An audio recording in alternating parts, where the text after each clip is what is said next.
Ang pulong sa Dios buhi og nagalihok nga gamhanan, labi pang mahait kaysa espada nga duhay sulab, ug modulot sa gitagbuan sa kalagog sa espiritu, sa mga lutahan ug sa mga kauyukan, ug mutugkad sa mga hunahuna ug katuyuan sa kasing-kasing. All Scripture is God-breathed and is profitable for doctrine, for reproof, for correction, for instruction in righteousness, that the man of God might be mature, thoroughly furnished unto all good works. Pading kamunti pag-ayo ang pagpakita sa imong kaugalingon sa tubangan sa Dios, ingon nga iyang nahimutan, usa ka magtatrabaho nga dili kinahanglan, magakaulaw sa hustong paagi, magapanudlo sa pulong sa kamatuoran. My son, do not forget my teaching, but let your heart keep my commandments. For length of days and years of life and peace they will add to you. How happy are those who hear the word of God and obey it. And God is able to make all grace overflow to you, so that because you have enough of everything in every way at all times, you will overflow in every good work. And my people who are called by my name humble themselves and pray and seek my face and turn away from their wicked ways. Then I will hear from heaven, will forgive their sin, and will heal their land. The harvest truly is plenteous, but the laborers are few. Pray ye therefore the Lord of the harvest, that he will send forth laborers into his harvest. And let us not be weary in well-doing, for in due season we shall reap, if we faint not. Preach the word, be ready in season and out of season. Reprove, rebuke, exhort with great patience and instruction. For the time will come when they will not endure sound doctrine, but wanting to have their ears tickled, they will accumulate for themselves teachers in accordance to their own desires, and will turn away their ears from the truth and will turn aside to myths. Let us remember that we live in a day where biblical truth is considered hate speech, even among those who profess Christ. It is loving to tell the truth, no matter how much it may hurt the hearers. For I am not ashamed of the gospel of Christ, for it is the power of God unto salvation to every one that believeth, to the Jew first, and also to the Greek. For therein is the righteousness of God revealed from faith to faith, as it is written, the just shall live by faith. Colossians 2:6-7. So then, just as you received the Christ Jesus as Lord, continue to live your lives in Him, rooted and built up in Him, strengthened in the faith, as you were taught, and overflowing with thankfulness. The next few moments are devoted to silent prayer. You have the privacy of your priesthood, the option of rebound if necessary to ensure the filling of the Spirit for the perception and metabolization of Bible doctrine. Doon na usab kay kagayunan sa pa-gyud sa tanan nga mga sala, except concentration on the teaching of the Word of God. Busa kita mga magtutuo, di manduan diya sa 1 John 1:9, if we confess our sins, God is faithful and just to forgive us our sins and to cleanse us from all unrighteousness. Kalang kanimo higalang wala pa'y kaluwasan, gidapit ka sa paggamit niya ng imong kabubuton to make a decision to believe on the Lord Jesus Christ as your Lord and Savior. Believe on the Lord Jesus Christ and you will be saved. Magampo ta.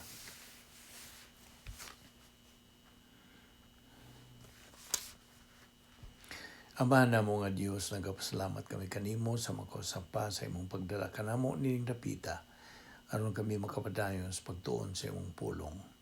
Salamat ni ining among Bible study through the YouTube ubos sa Balbido Evangelistic Ministry. Ug amo kining giangkon nga imong gipahiluna na kinis kaniadtong wala pang tanan. Grasya kining tanan o Dios. Musa salamat. Ubani kami sa among padayon sa pagtuon sa imong balang pulong. Pinagis pagkahom kanamo sa Espiritu Santo. Kining tanan among ipasalamatan sa ngalan ni Ginoong Hesukristo among bugtong manluluwas. Amen. May ngadlaw sa tanan natong mga kaigsuunan diha ni Kristo katong mga higala na wala pa'y kaluwasan. Welcome na usab nining atong Bible study, daily Bible study through the YouTube. O niya man kita nagadupot karon sa atong tun-anan nga giuluhan nato kini og the doctrine of the hypostatic union of the Lord Jesus Christ. Okay? Atong gibiyaan kagahapon ang pipila ka mga punto. So karon nato ipadayon kini atong hilisgutan bahin niini niining maong doktrina. Now by the way, si Ginoong Jesucristo mao man ang atong Dios ug manluluwas na karon. Human nato siya dawata nga atong manluluwas. Faith alone in Christ alone, that is the only basis for salvation. Gipahiluna na ning daan sa kaniadtong wa pang tanan. Wa pang kalibutan, wa pang universo, wa pang tanan. Giandam na ni sa Dios through the corridor of time nga iyang nakita siyang pagka-omnisyente. Ang tao nga iyang binuhat, malaglag ramang gyud. Busa, iyan ang giandam ang iyang solusyon sa maong suliran. Sabta gyud na pagayo. So, kini grasya. Ang grasya atong naibawan, buhat kini sa Dios para kanato. Isi alang sa atong kaayuhan. So ang Dios sa iyang kahimpitan, iyang nakita gayud through His omniscience. Iyang binuhat lagi malaglag o mauna nga iya usab nga giandam ang solusyon. Naroon as tao, mudawat ba siya niya o wa ba? Ano giyatagan sa Diyos og himpit nga kagawasan ng tao? Buwahan ana siya ay maunsa gamit sa pagpili. So God give each and every member of the human race that complete freedom of choice. Ano gitawag nato og unsa? Volition or free will. So, sayo naman kita kung ang usa ka tao makadungog siya sa may malita sa kaluwasan nga siya maluwas lamang pinagi siyang pagtuo pagdawat ng Jesucristo. Kung iya kining isa likway then naibaw naman tag unsa usay dangpan o sangputan yan ang maong tao. Believe on the Lord Jesus Christ and you will be saved. Apan kung imong isa likway, ang sa manay gisulti diya sa John 3:36, he who believes in the Son, the Lord Jesus Christ, has eternal life. He who does not believe in the Lord Jesus Christ does not have eternal life. But, na alternative, the wrath of God abides on him. Mao ka na ang resulta sa pagdawat o pagsalikway. Mao na resulta. Kay ang kaluwasan, mao man ay gitawag nato og stimulus, pag-auhag, pag-agda sa tao nga unta mo dawat siya sa kaluwasan. Mo dawat siya din he has eternal life. Apan kung iyang isalikway din, dili eternal life, kundi the wrath of God abides on him. Klaro na kayo na pagandin niya sa Juan 3:18. He who believes in him is not condemned, but he who does not believe who does not believe is condemned already, because he has not believed on the name of the only begotten Son of God. Okay? Mana kanunay na itong bat-bat kini, karon di gyud nimo na makalimtan. Okay. So sige na Jesucristo, na atong Diyos ug manuluwas, nadugtong nahiusa na kita niya. Yan yung higayon nga, mihimo tag desisyon sa pagdawat kaniya, nadugtong nita kaniya. Okay? We have eternal life. And our eternal future is already settled once and for all. Mabita ng doktrina nga itong ibarugan nga, once saved, always saved. Sa maragod na nga, ikaw sakop sa imong panimalay, di naman na mamuha ka ng imong pilido. You see? Ikaw, anak na yun sa imong mga ginikanan. Human ka matao, yan ang maong panimalay, magpabilin ka nga sa sakop niya ng maong panimalay. Sa mausap sa kahimtang nato sa pagdawat na itong Ginoong Kristo ingon nga manuluwas, kita nahimong sakop sa harian ng panimalay sa Dios. The royal family of God. Sakop na kita. Ug di na ginamatangtang. Kay ngano, ang doktrina nga nagalangkob niya na ikaw once saved, always saved, that's covered by the doctrine of eternal security. God does not lie. He is not an Indian giver. Ang Diyos, sa paghatag yun niya na, di na niya mabawi. Hangtod na kana. You see? He keeps His word. Di man na. Mutuman yun ang Diyos sa iyang saad. Saad man na niya. Kung mutuo ka mo sa akong bugtong anak, na inyong dawaton ninyo ang inyong manluluwas, maluwas ka mo. You see? Saad ka na sa Diyos. Usalang ka na sa mga saad. Nagandaghan ang saad sa Diyos diya sa pulong niya, diya sa Biblia. Pila to? 7,000 promises. Just imagine. So, mga tanong ko niyo karon, fellow believer, pila namang mga saad ang imong na sag-o o na katunan o gidawat, gituuhan. Mao na tubagon na to. Kita ay manubag usag-usa na to, manubag na to sa Diyos. Pila namang mga saad nga itong claim. Because God says, claim a promise. Okay? So, padayon kita. The Lord Jesus Christ is the only unique person in the entire universe. Okay? O ato nang na-establisar kini nga okay, before we go on, before tamo sud padayon sa atong paghisgot ni ay mga pipila o daghan kini nga mga kanang ingnon ta title ni Ginoong Kristo. Ingnon lang nato nga title ni niya. Mga ingnon ta identifying marks ni Ginoong Kristo kinsa o unsa siya. So the question is, who is the Lord Jesus Christ? Kani man ta nagtuon man ta iyang pagka-hypostatic union.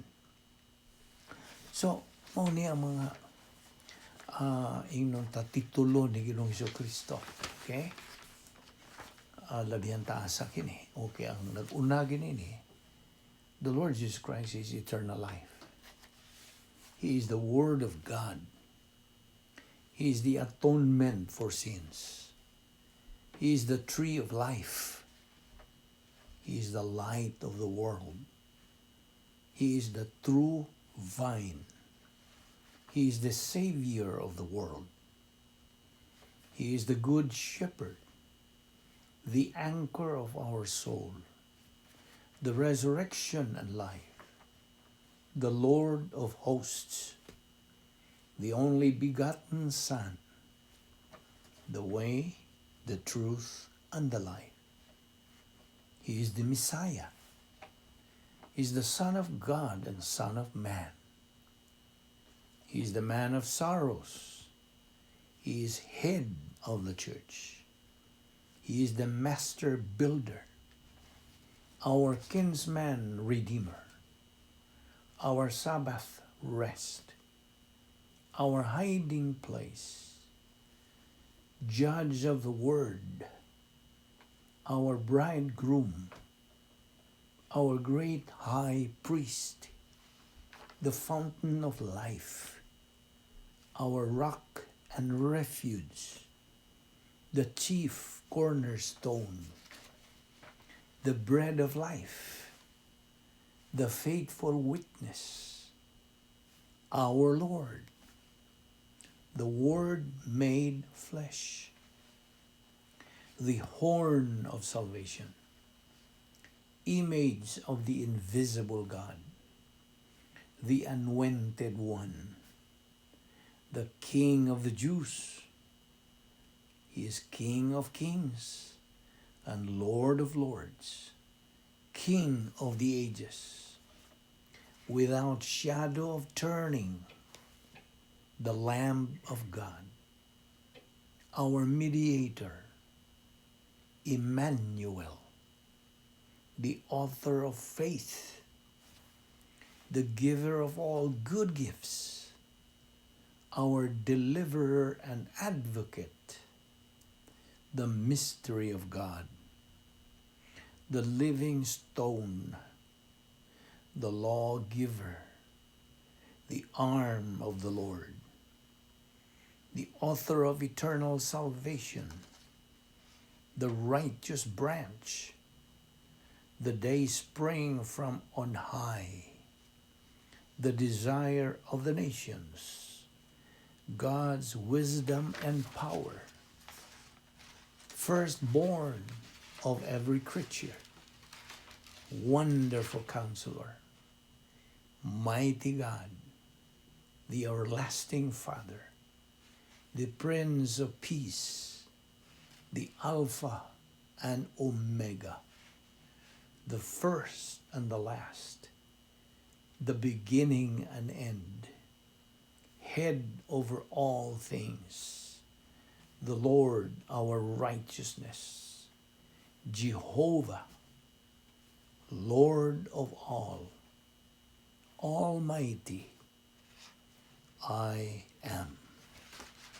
Mao kando ang pipila ka mga titulo ni Ginoong Jesucristo. I hope sa makatunan nimo kadto how mighty is the Lord Jesus. Not only mighty but almighty. Kay siya man ang unsa, ang perfect image of the Father. So mao kadto si Ginoong Jesucristo ug kini nga atong giduputan karon may tungod siyang hypostatic union. Now, okay, abrihin ang imong Biblia karon. Ablihin diya sa Hebrehanon kapitulo 2 bersikulo 14. Hebrews chapter 2 verse 14. Ang unod niya ng maong bersikulo mao kini, na si Ginoong Jesucristo is said to have flesh and blood. Okay? Diya siya unod og dugo. Now, kay siya na tao man. He was born to the human race. 1 John 4, 2-3. O diha usab sa Hebrehanon kapitulo 10 bersikulo 5 ngadto sa 10, he was fully aware of his deity from birth. Fully aware.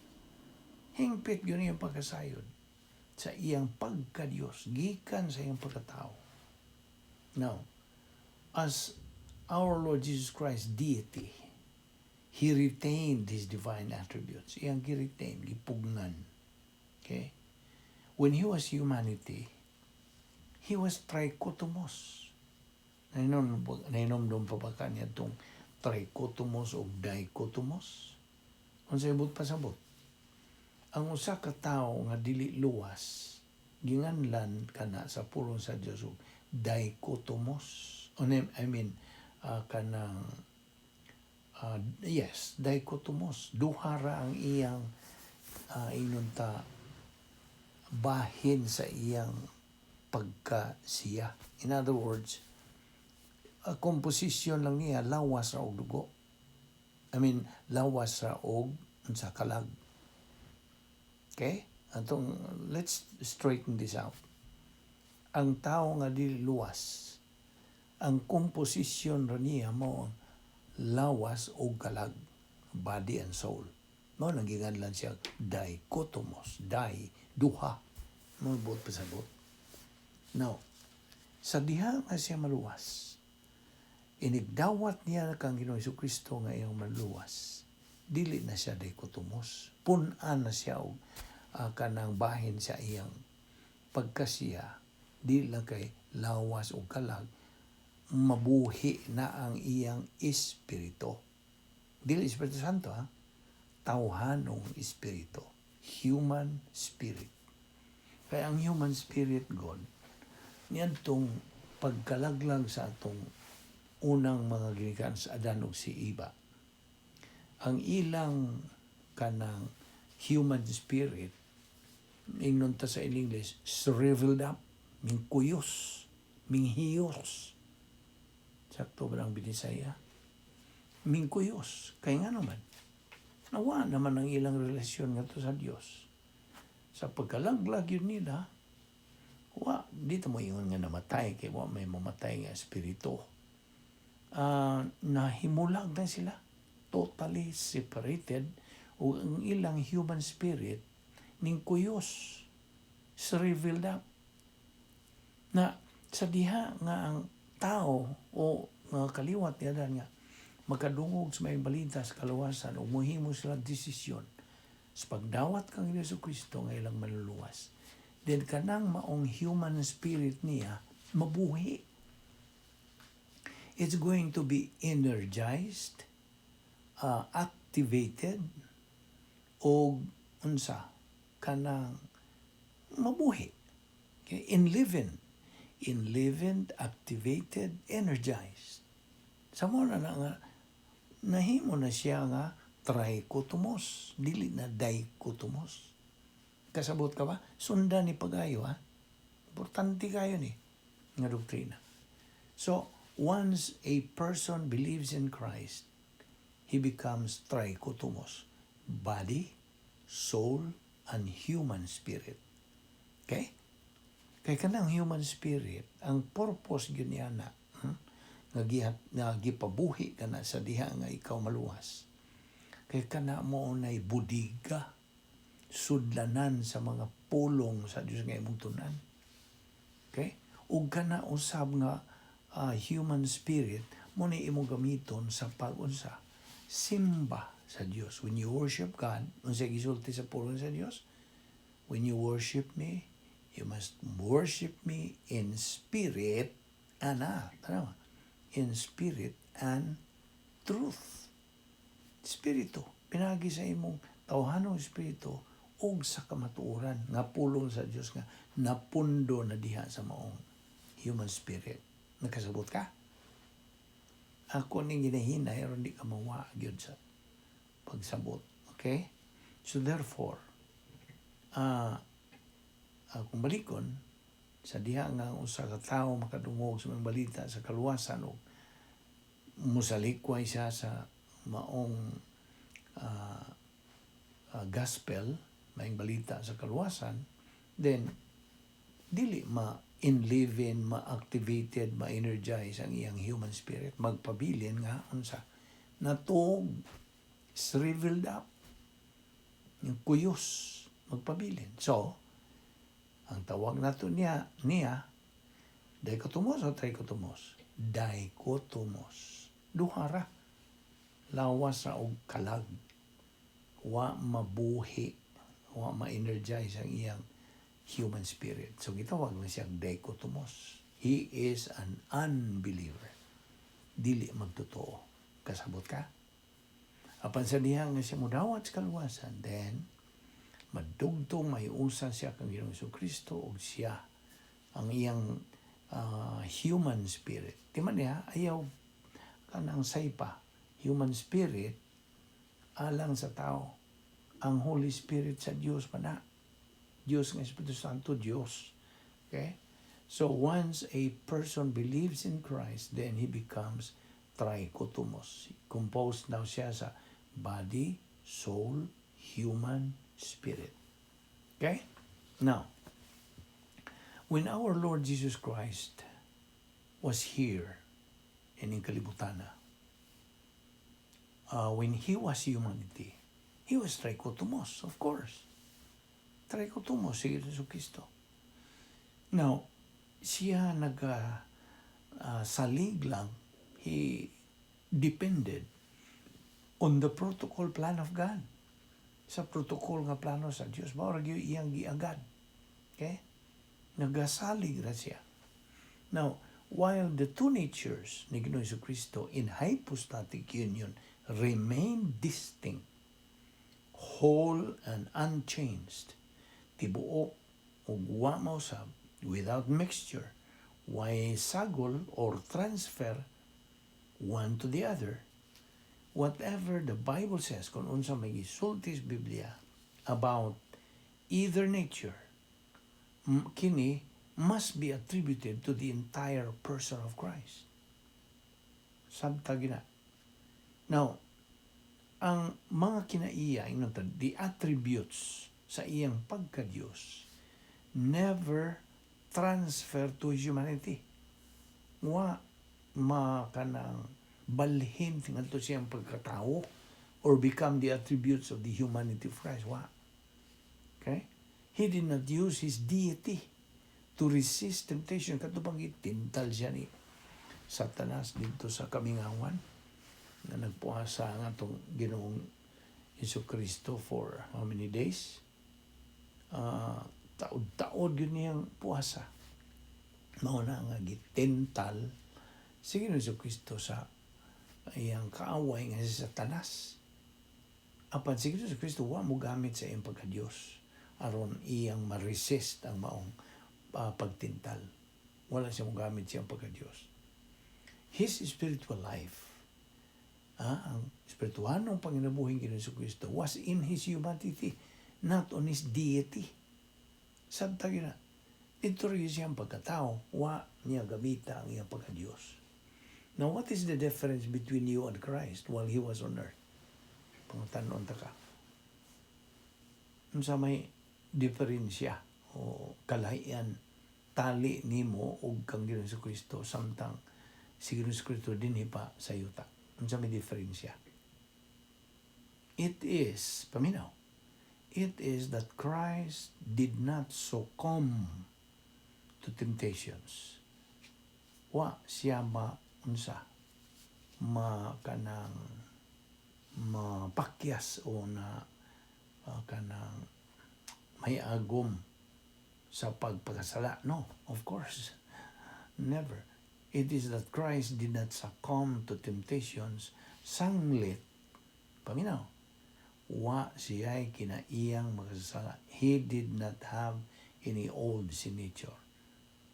O besides, He was always filled by the Holy Spirit. Kanunay siyang napunan sa Espiritu Santo. Kasabot ka? So, mo na diferensya na to between you and Christ. Kita kay kanunay man tang pakasa. Every day. Maluka pa man tas mga pagbuhat og sala. So, si Ginoong Jesucristo was immutable. Ang sabot pasabot sa immutable, dili na mausab. He is the same yesterday, today, and forever. Hebrews 13:8. Now, Hebrews chapter 2 verse 14. All people have flesh and blood. The Lord Jesus Christ shared in their humanity so that by His death, tungod sa iyang pagpakamatay, kay hindi man siya kanang puli sa itong dapit, kundi siya magpakatao. Kasabot ko ba? So He has to be flesh and blood. Sama ka na to. Aron kita iyang maluwas. So mo ka ito gibuhat ng Jesucristo dito sa cross. Na tiwan na to nga sa Lucas 2:52 nagayon ka na nga si Ginoong Jesucristo was a normal, ordinary person. But he was unique, of course.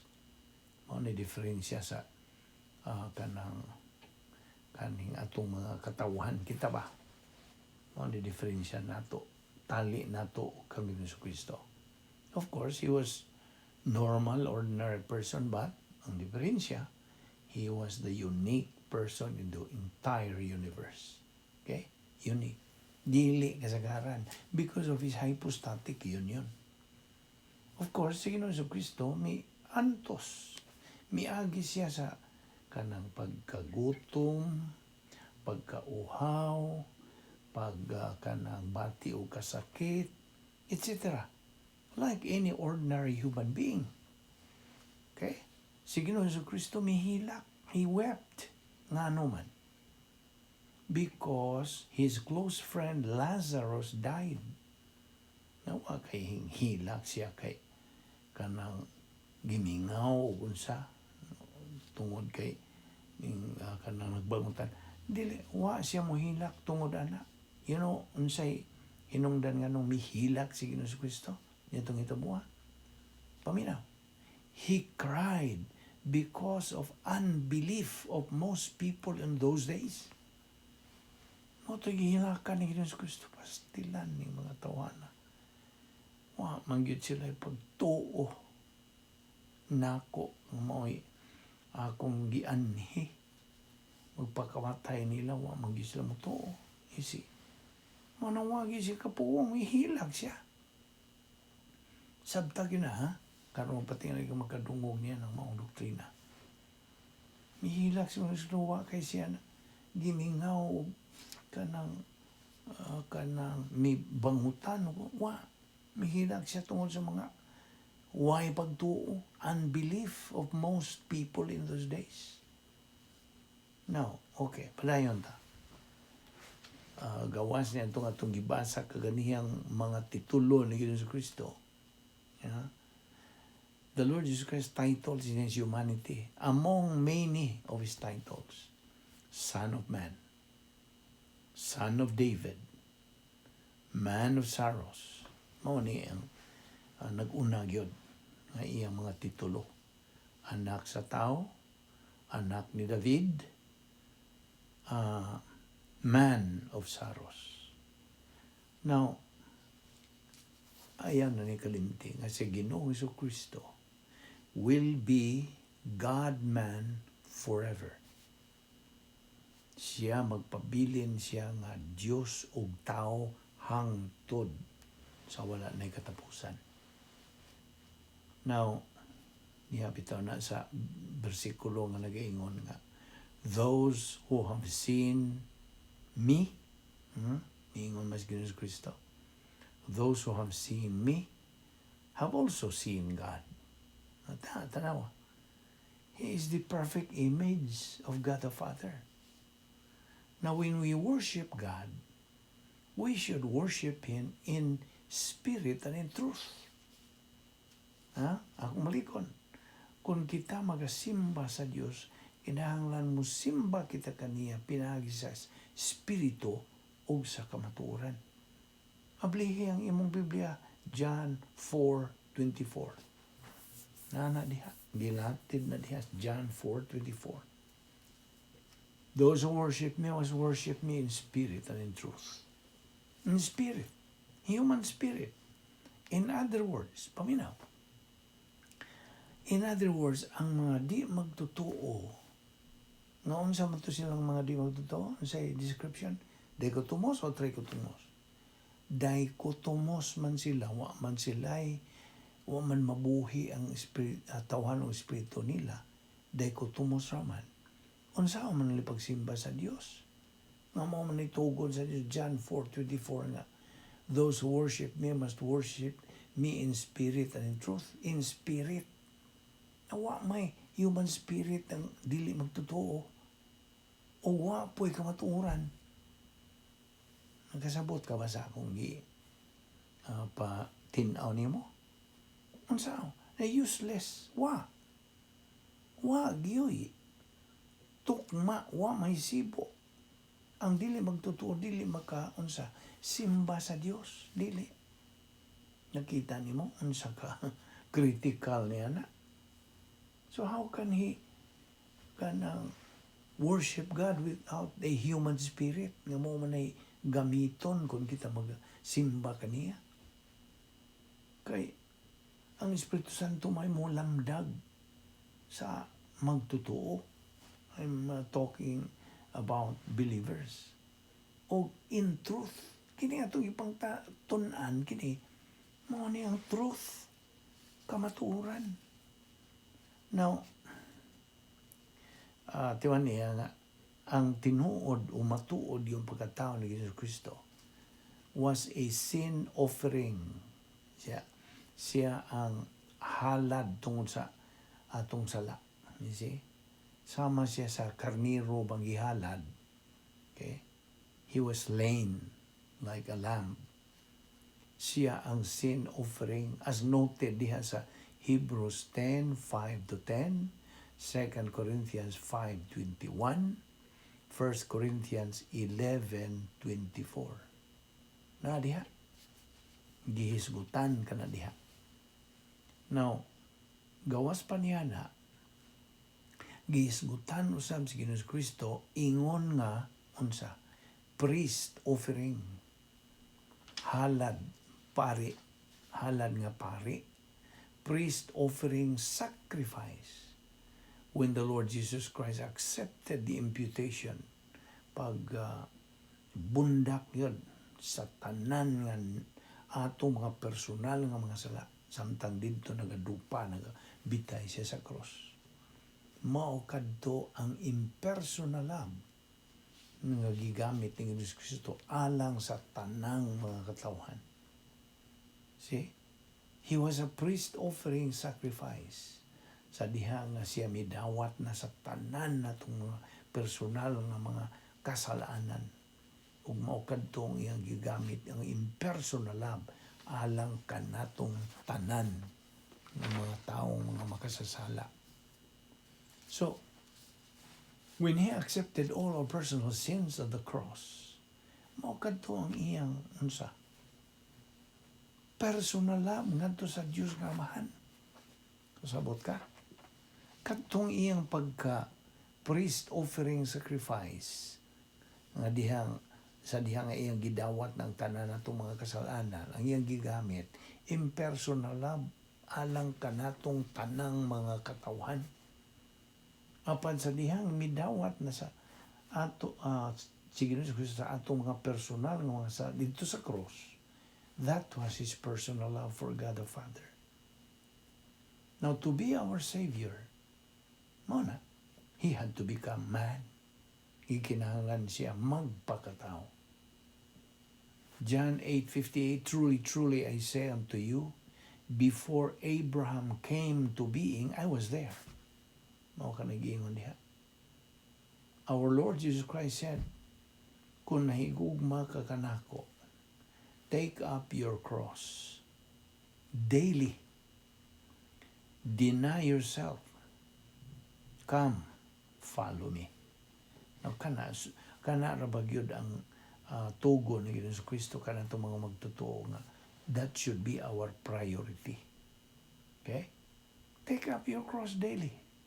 Kini nga itong pagtuon sa Diyos na mag-consider na nimo nga cross marubag na kay murag bugat ra nimo ba. Labi na nga itong Bible study nga kada adlaw. Ingon niya kagabihan bitaw ng inyo kada adlaw. Pero pulaan butan niya na. Well, imo na na. Na kay kabubuton lagi. Mo ni tugon lang ni Ginoong Kristo. Take up your cross daily. Deny yourself. Una ginang deny. Deny yourself. Take up your cross daily. Come, follow me. That should be our priority. Mo ni pasiuna. O nomdom ka niya itong nagbitay si Ginoong Kristo dito sa cross.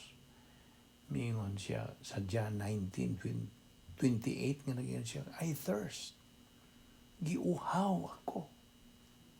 O diha sa Lucas 23:26, miingon si Jesus Kristo, Amahan ko, diha sa imong mga kamot, itugyan ko ang akong espiritu.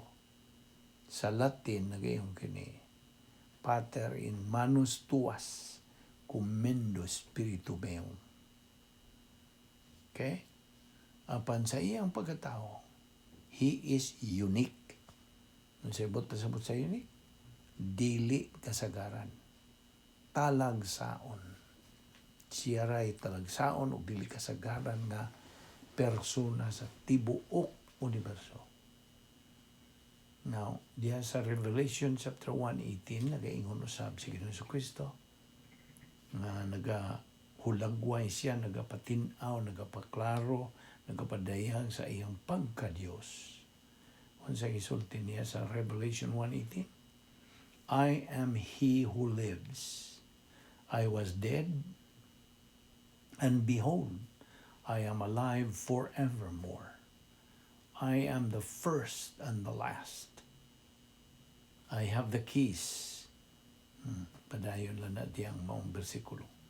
Ang importante nga mao kanang iyang pagpaklaro, pagpatinaw, describing his deity. Di ba niya? Si Ginoong Kristo dunay two natures, the nature of man and nature of God. 100% divine nature, 100% human nature. Mauna ang nagalangkob ini doktrina sa hypostatic union of the Lord Jesus Christ. Timan nga kining duha ka mga kinaiya niya, nagauban kina sila, they go together, but do not mix, wa na masagol. They are separate from each other. Buwag na sila sa usag-usa. They go together in one person, sa usa ka persona. This is what we mean by hypostatic union. Ugma ato ipadayon ni sa bahin kini sa Doctrine of Kenosis. Magampo ta.